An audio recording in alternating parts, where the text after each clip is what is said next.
আরে ভাই, আমি আর আপনি সেম। আওয়ামী লীগের বিপক্ষের ভিডিওগুলো আমরাও শেয়ার করছেন, আমিও শেয়ার করছি। একবার চিন্তা করেন যে শেখ হাসিনা সরকার দেশে যদি থাইকা যাইতো তাহলে আপনার কি হইতো আর আমারই কি হইতো। হিসাব করেন, 90 দিনের রিমান্ড, 400 বছরের জেল, ডিম থেরাপি, প্রত্যেক সপ্তাহে ডিম থেরাপি। ভাই কি যে হইতো ভাই, বাহ, খুব দারুণ ভাবে উপভোগ করতাম, তাই না?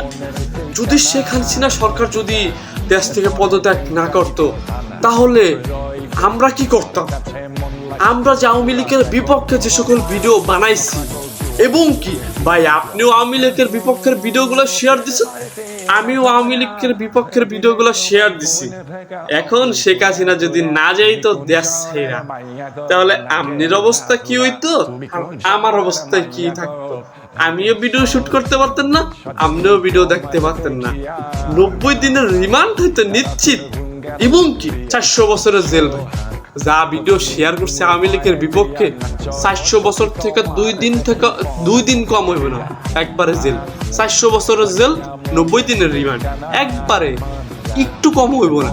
এবং কি ডিম থেরাপি দিব, ডিম থেরাপি, ডিম থেরাপি দিব ভাই।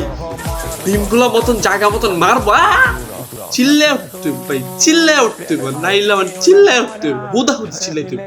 আপনি একটা জিনিস চিন্তা করেন যে শেখ হাসিনা যদি না যায় তো আমি, ভাই বিশ্বাস করেন, আমি আদার্স কোনো চিন্তা করি না। আমি একটা চিন্তা করি, শেখ হাসিনা যদি দেশ থেকে না যায় তো তাহলে আমার কি হইতো? আমি হতবাগার কি হইতো? না পাইতাম কোনো পদ পদবি, না পাইতাম খালি মায়ের আর মায়ের কিল ঘুষি খাইতে খাইতে আমার যৌবন শেষ করা বলে তো। আর দিবি হারুন আমাকে আয়না ঘরে নিয়ে $5 দিত, $5। ভাই শেখ হাসিনা দেশ ছেড়ে গেছে, আপনিও বাঁচছেন, আমিও বাঁচছি। না গেলে ভাই খবর আসছিল, কিন্তু আপনিও কিন্তু লোকে লোকে আওয়ামী লীগের বিপক্ষের ভিডিও গুলা যে ফেসবুকে শেয়ার করছেন, বিবি হারুন তো স্বর্গে বয়ে দেখতেছে। আপনি তো $5 দেব, $5 দিব ভাই, $5 দিব। তো কেয়ারফুল থাকেন, আপনি দোয়া করেন ভাই, মন থেকে দোয়া করেন যে আওয়ামী লীগ যে জীবনের ক্ষমতায় না আসে, বিশেষ করে। কারণ আওয়ামী লীগ যদি ক্ষমতায় আসে, আমার এই ভিডিও দেখা ভাই বিশ্বাস করেন আপনাদেরও শেষবো, আমারও শেষবো, আমার বন্ধু বান্ধব সবাই রে মারবো। শেষলে অনেকে বোঝে না, মারবো ভাই, ঘুষি কিল দিব, এগুন দিব ভাই, এগুন।